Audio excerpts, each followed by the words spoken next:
Beberapa waktu lalu, sempat saya menerima keluhan dari seorang pengusaha yang mengaku karyawannya sering tidak betah, sedikit-sedikit tidak kerasan, kemudian minta berhenti kerja.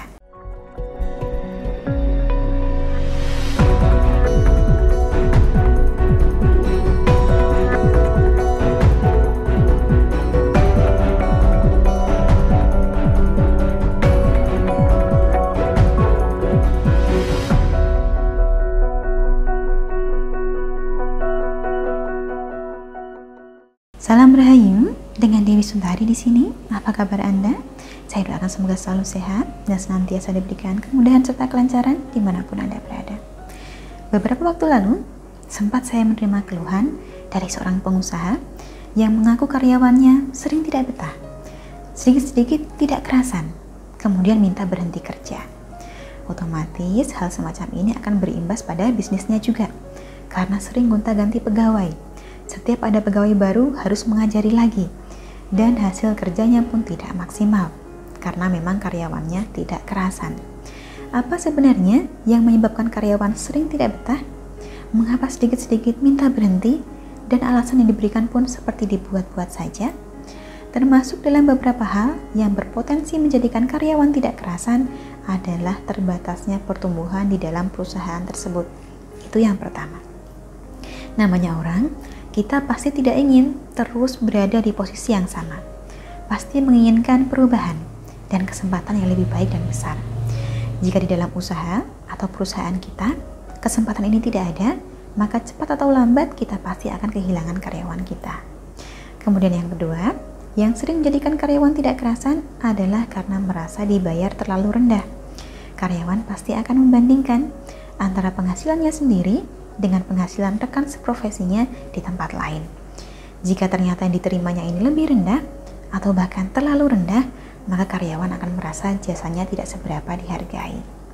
Alasan yang ketiga, yang juga kadang menyebabkan orang tidak kerasan bekerja, adalah karena tidak ada tantangan. Karyawan yang baik pastinya tidak ingin sekedar bekerja, tetapi ingin memaksimalkan potensi dirinya juga. Mereka ingin terlibat secara mendalam, ingin menghadapi tantangan, yang kemudian memberikan pelajaran bermanfaat serta pengalaman lebih. Kemudian alasan keempat, ada kalanya karyawan menjadi tidak kerasan karena merasa diremehkan, merasa prestasinya diabaikan, sehingga ia pun berpikir bahwa mungkin lebih baik bila ia mencari perusahaan lain yang lebih bersedia mengapresiasi hasil kerjanya. Adapun alasan kelima, salah satu hal yang paling umum menjadikan orang tidak kerasan bekerja adalah karena budaya kerja yang tidak nyaman. Contoh, tidak ada komunikasi yang terbuka antara karyawan dan pengusaha. Atau mungkin atasan bersikap pilih kasih terhadap karyawan tertentu, sehingga menjadikan karyawan yang lain menjadi kurang suka. Maka untuk mengatasi hal-hal ini, sebagai pengusaha kita perlu menghargai dan memberikan perhatian lebih pada karyawan kita.